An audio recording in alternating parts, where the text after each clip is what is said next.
Bom dia, crianças. Tudo bem?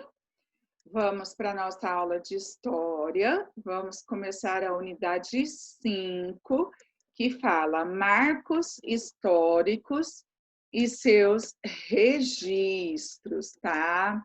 Eu quero que vocês abram para mim, por favor, o livro de vocês, na página 122. Aí, na página 122, tem a introdução, né, da nossa unidade, e aí nós conseguimos ver já uma calçada, né, uma praça bem conhecida, que é a Praça Rio Branco, também conhecida como Marco Zero, que fica no estado de Pernambuco, em Recife, tá? Você conhece o lugar da foto? Alguém aqui já viajou para Recife? Já visitou, por um acaso, essa praça? Tá? Você sabe o que significa marco zero?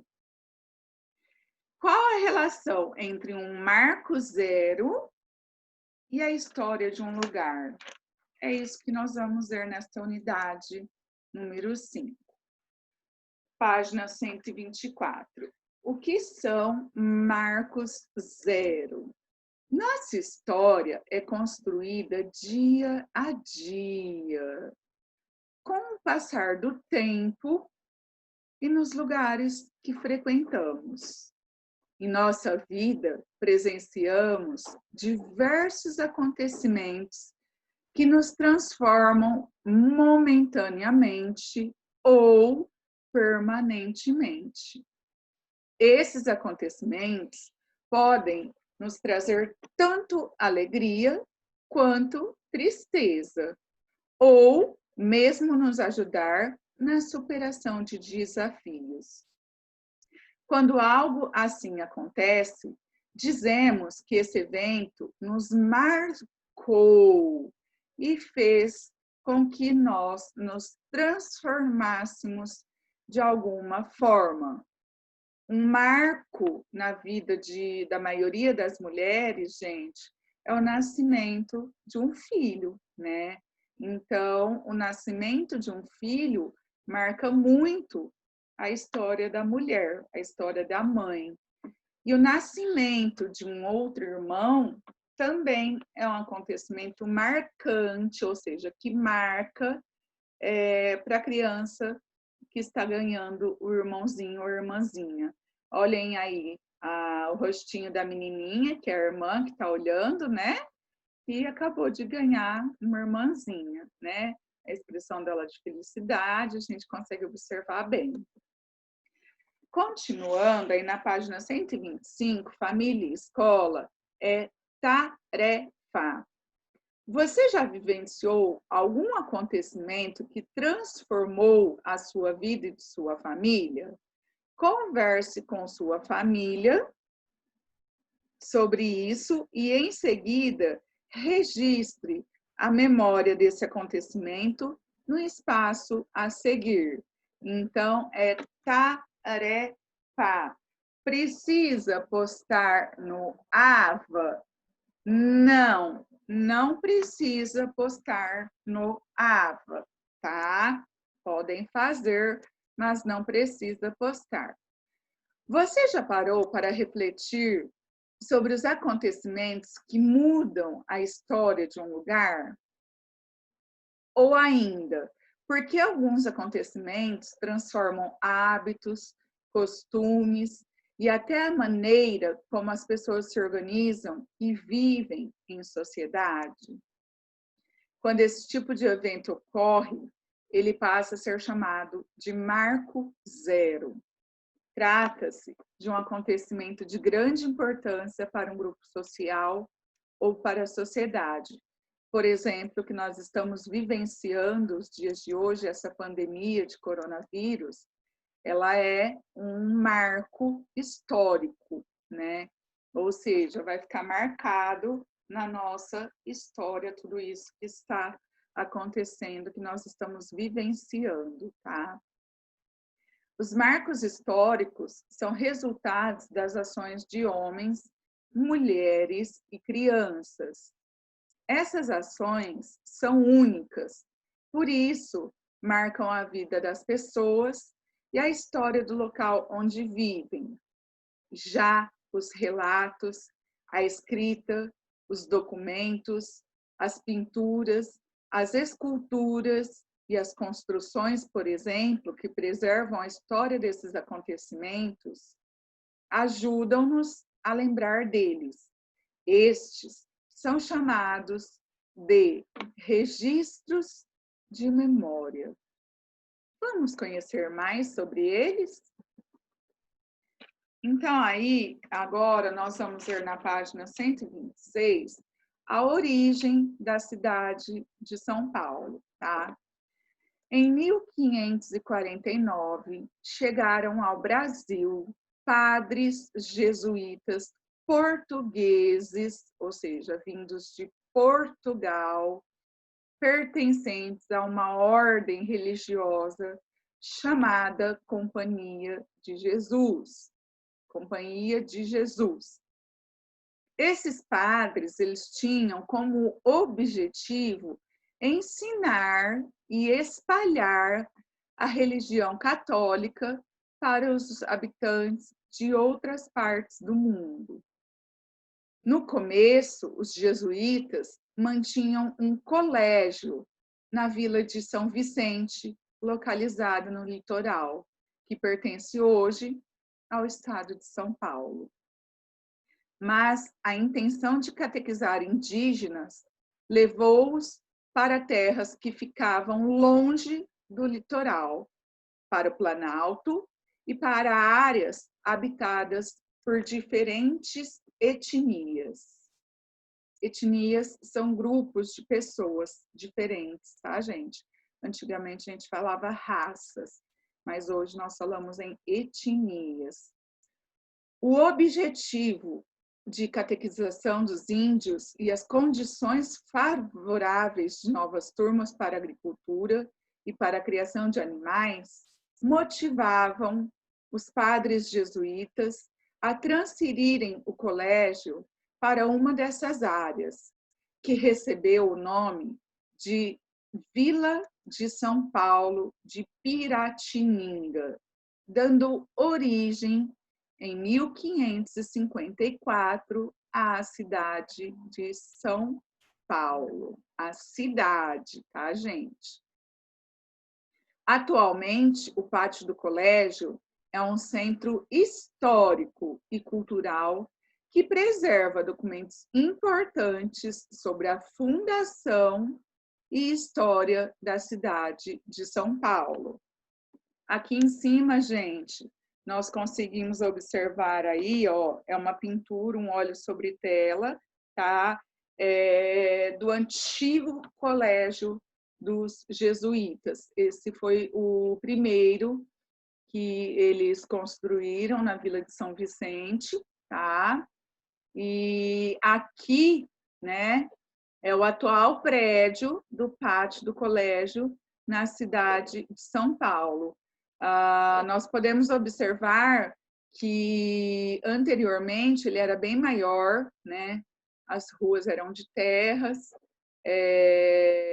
existia poucas construções ao redor, bem diferente desse colégio hoje, né? Hoje ele é menor, ó, menos janelas, o tamanho dele é menor, existem construções ao redor, prédios, e a rua que já é pavimentada, ou seja, asfaltada, tá?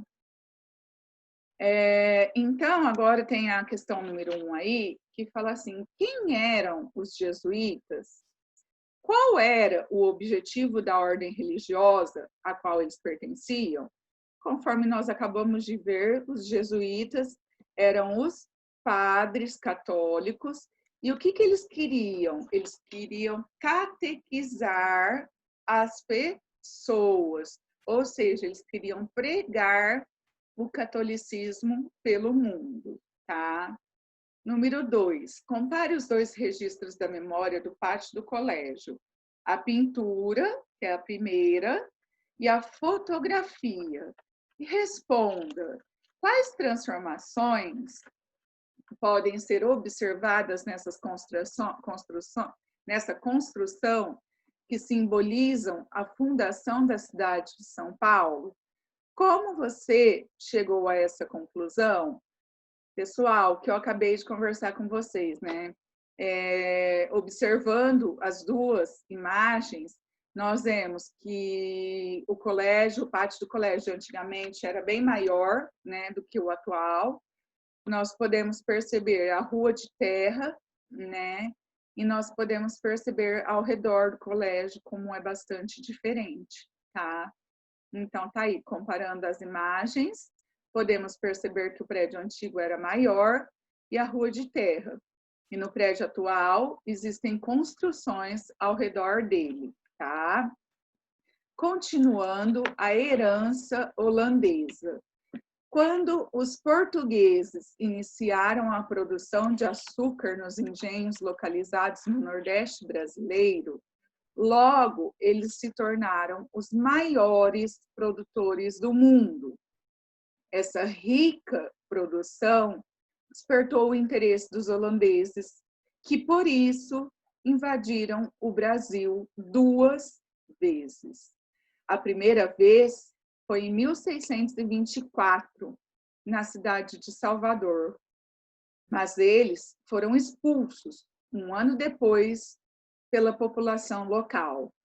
Na segunda vez, em 1630, os holandeses invadiram Recife, conseguindo permanecer na cidade por 24 anos, tá? Durante esse período, eles ampliaram seu controle e chegaram a dominar grande parte da região Nordeste.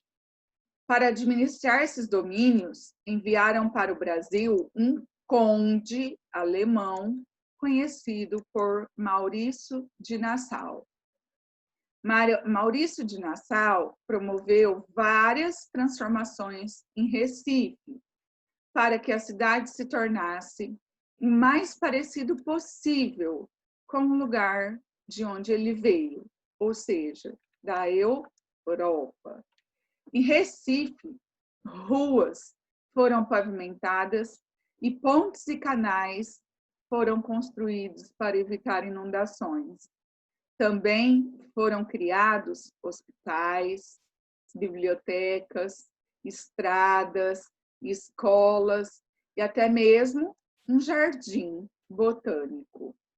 Com tais transformações, a cidade deixou aos poucos sua estrutura simples e se tornou um lugar bastante desenvolvido para a época. Além disso, passou a ser sede do governo holandês no Brasil. Aqui tem o retrato do Maurício de Nassau, tá, gente? Esse retrato é um óleo, né? E está presente no Museu Nacional dos Países Baixos, em Amsterdã, na Europa, tá? E aqui tem o link de um observatório astronômico, que eu vou colocar o vídeo para vocês assistirem agora, para vocês verem aí o que ele fala para nós sobre essa história, tá? Prestando bastante atenção aí.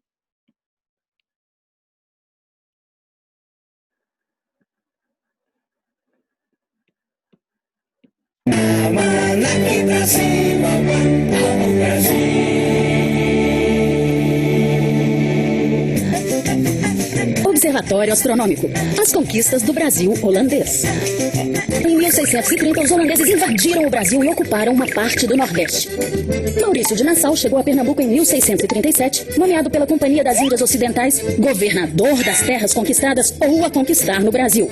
Homem culto, não trouxe um exército para acompanhá-lo, mas uma verdadeira missão científica.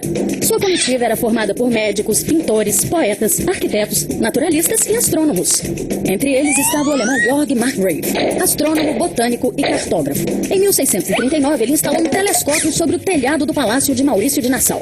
Criou ali o primeiro observatório astronômico do hemisfério sul e das Américas. Nele, McGrave mapeou constelações abaixo da linha do Equador, observou planetas e eclipses e fez as primeiras observações astronômicas e meteorológicas sistemáticas do novo continente. O primeiro telescópio foi inventado por Galileu Galilei em 1610. Ele transformou a astronomia ao provar que é a Terra que se move em torno do Sol, e não o contrário. A descoberta o levou a ser julgado pelo Tribunal do Santo Ofício da Igreja Católica. Sob o domínio holandês, Pernambuco viveu um período de grandes melhorias e crescimento econômico. E Recife se tornou a cidade mais cosmopolita das Américas. Até hoje é possível perceber em suas ruas a influência desse período. No ano 2000, o prédio onde funcionou o primeiro observatório astronômico das Américas foi elevado a monumento histórico. Hoje, uma lanchonete funciona no local.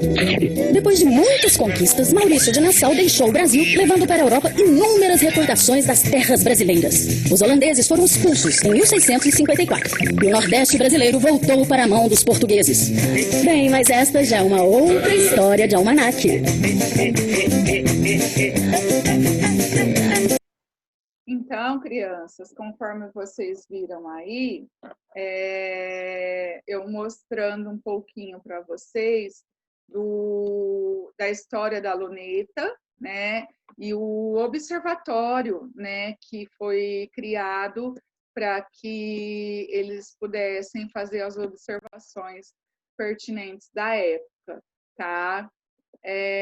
Continuando aí, então, agora nós vamos na página 129, que é onde vai falar sobre essa construção desse observatório, tá? Outra medida adotada por Maurício de Nassau foi dar liberdade religiosa para os colonos que não eram católicos, o que não existia no restante da colônia, onde apenas a religião católica era permitida. Com relação à ciência, o conde mandou construir, em 1639, no telhado de sua residência, o primeiro observatório astronômico do hemisfério sul, que é esse que nós acabamos de ver no vídeo, tá? O observatório contava com a tecnologia avançada para a época e possuía instrumentos como luneta e relógio de pêndulo. Por meio desse observatório, foi possível aos estudiosos observar estrelas, planetas e eclipses do Sol e da Lua, além de realizar vários estudos ainda inéditos no Brasil. Em 1654, anos após a expulsão dos holandeses, a residência do conde foi demolida e várias construções foram erguidas no local. Graças a uma escavação arqueológica, pôde-se saber com precisão onde se localizava o observatório. Atualmente, o único registro de memória sobre o local onde o observatório funcionava é uma placa que está fixada em um prédio que traz essa indicação, tá? Então, aqui em cima, gente, é a imagem, tá? Mostrando a residência de Maurício de Nassau e o observatório aqui em cima, tá bom? Que ficava em cima da casa, no telhado. E aqui é a atual construção, no local onde ficava a residência dele, em Recife, como foi falado aí no vídeo, né? Hoje funciona uma lanchonete. E o que tem nela de registro de memória é apenas uma placa, né? Falando que ali foi a residência de Maurício de Nassau, onde existiu o observatório, tá? Então, agora na página 130, nós vamos responder as perguntinhas aí. Quem foi Maurício de Nassau? Por que afirmamos que ele transformou a paisagem de Recife? Então, gente, conforme nós conversamos, o Maurício de Nassau, ele foi um conde, né? Que ele foi enviado para o Brasil para tomar conta das terras entre aspas, holandesas, tá? E o que ele transformou a cidade de Recife? Porque ele construiu hospitais, escolas, pontes, ele asfaltou as ruas, e com isso ele transformou a cidade, deixando-a bastante avançada para aquela época, né? Número 4, destaque do material complementar, o adesivo que corresponde a um instrumento utilizado no Observatório Astronômico de Maurício de Nassau e cole no espaço a seguir. Depois escreva a importância desse observatório para a época. Gente, qual é o objeto? É a luneta. E a importância desse observatório é que, por meio dele, os estudiosos podiam observar as estrelas, os planetas, realizar os estudos, ver os eclipses, né, tanto lunar quanto solar, e até descobrir algumas coisas sobre o Brasil, tá bom? Número 5. Encontre no caça-palavras as informações que completam as frases a seguir sobre as transformações ocorridas na cidade de Recife em função da invasão holandesa. Letra A. Liberdade, que eles começaram a ter, religiosa. Letra B. Pavimentação de ruas. Letra C. Construção de pontes e de canais. Letra D. Construção de um jardim botânico e construção de um observatório astronômico. Tá? Quem prestou atenção na aula consegue preencher aí tranquilo, numa boa. Tá bom? Crianças, nossa aula por hoje é esta. Na página 131 agora, vocês têm uma cruzadinha e vocês irão procurar as palavrinhas que nós completamos o exercício número 5 aí. Vocês podem procurar as palavrinhas, circulá-las e pintá-las, tá bom? Por hoje é isso.